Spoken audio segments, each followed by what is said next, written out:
God doesn't necessarily, and this I think is frustrating for many people today, he doesn't answer the problem of evil. He doesn't come and say, this is why evil exists, this is where evil is from. What he says is, evil came into the world, and this is how we're going to solve the problem.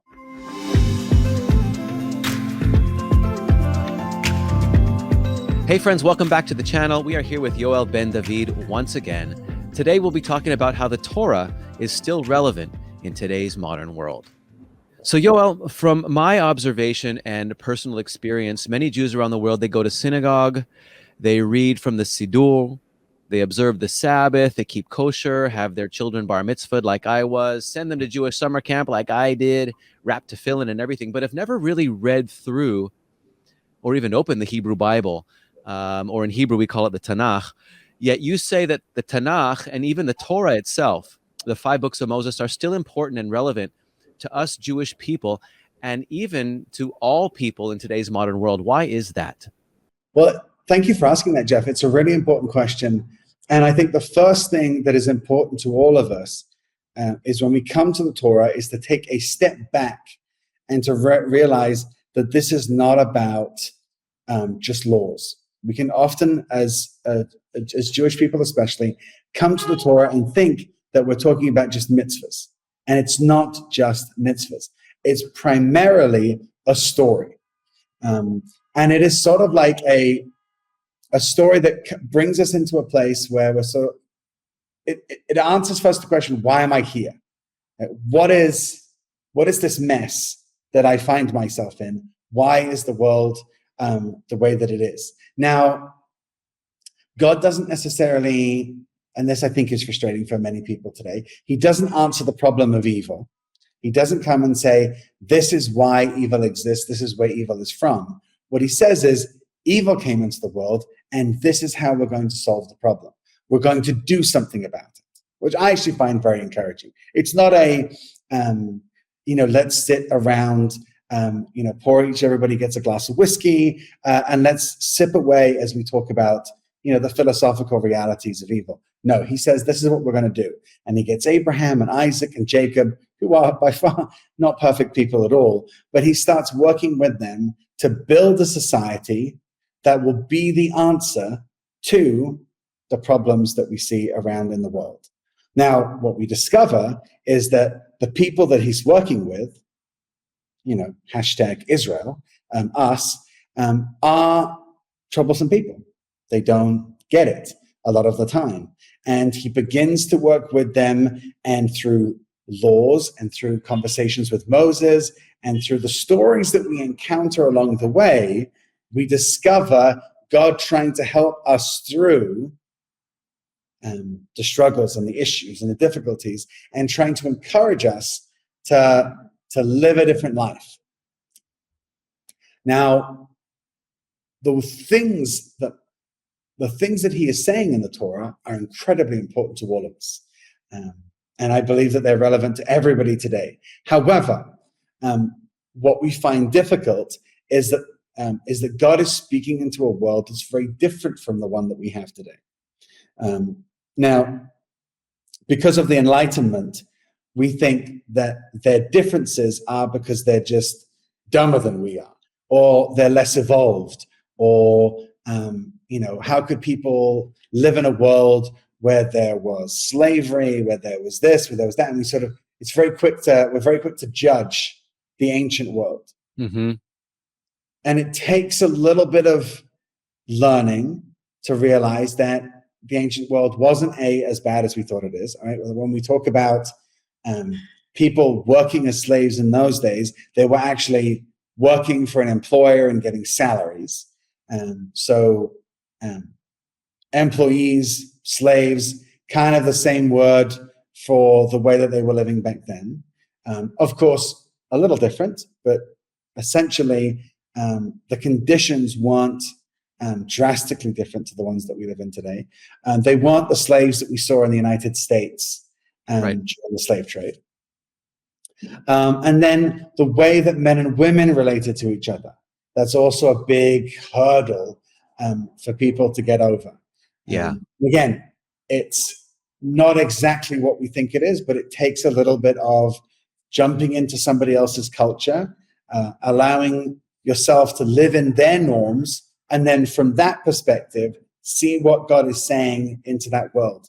And the way he challenges questions of women's rights, the questions of slavery, the questions of the firstborn being more important than everybody else, all of those issues are actually getting challenged in the Torah all the time.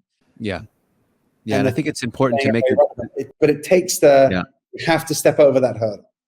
Yeah, I think it's important to make the distinction between the fact that something is in the Torah versus what is condoned in the Torah. Absolutely. I mean, polygamy. People will talk about polygamy, but notice that every time somebody is married to more than one wife in the Torah, it goes horribly. Yeah. It's a nightmare. And they should have got it by the fact that God created Adam and Eve, not Adam and Eve and Tracy, but Adam and Eve.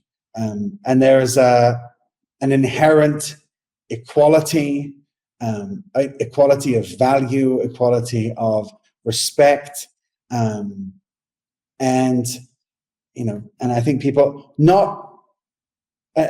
there are roles, but when you take a closer look, it's not the roles that people think. People think, oh well, Eve was created as a helpmate to Adam. Therefore, she is subordinate or considered less important. But you know who else is considered a helper to Adam? God, right? God is there to help Adam, and Eve is there to help Adam. Does that mean that God is subordinate to Adam because he's there to help him? Not at all. So there are many ways that if we take a step back from the culture and from our own prejudices, I actually think the Torah has a lot to say and is incredibly relevant, and will challenge our culture in ways that maybe our culture needs to be challenged. Yeah, good point. And I think both of us are right now challenging anybody that's watching that hasn't read through the Old Testament or the Tanakh, the Hebrew scriptures, to read through them with a discerning eye and also with an open heart. So thank you for sharing that. I think also another good point about that is what you mentioned about the mitzvot. I think a lot of secular Jewish people, like myself included in the past, thought that mitzvot were good deeds, but they're actually God's commandments. Right.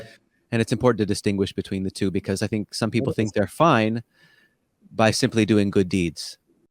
Right. And I think there's, we forget also the purpose, which in many ways in the Torah it sort of sits there as of course you're going to understand this, but many people will read it and not understand it. Right. So for example, we're so familiar with the story of leaving Egypt that we never read it in the context of Genesis. Right? We think it's sort of like a standalone series. It's like, it's like trying to watch through the Marvel universe and, taking movies outside of the whole big story. But it's the big story that begins to make sense of these different smaller stories. And so taking us out of Egypt and bringing us into our own land is a way of God saying, all right, Egypt, slavery, terrible, tyrants, all this. I'm taking you out of that, and I'm bringing you to a place where I want you to live not like Egypt. Why? Because it's this way of living that's going to challenge Egypt and Babylon and all the different places around and create the Eden, the garden, the world that I wanted us to start off with back in Genesis chapter 1. And if you miss that larger story, what some people will call the meta-narrative, the overarching story, then you'll miss the point of why he says, I don't want you to live like this, and I want you to do this, and I want you to eat this animal, and I want you to eat that animal. All of those things are relevant to the big story. But when you take them out of the big story, you're just like, but I like bacon. And I want to observe only the laws, and that's all I take from the Tanakh. Yeah, I mean that's and I agree with you.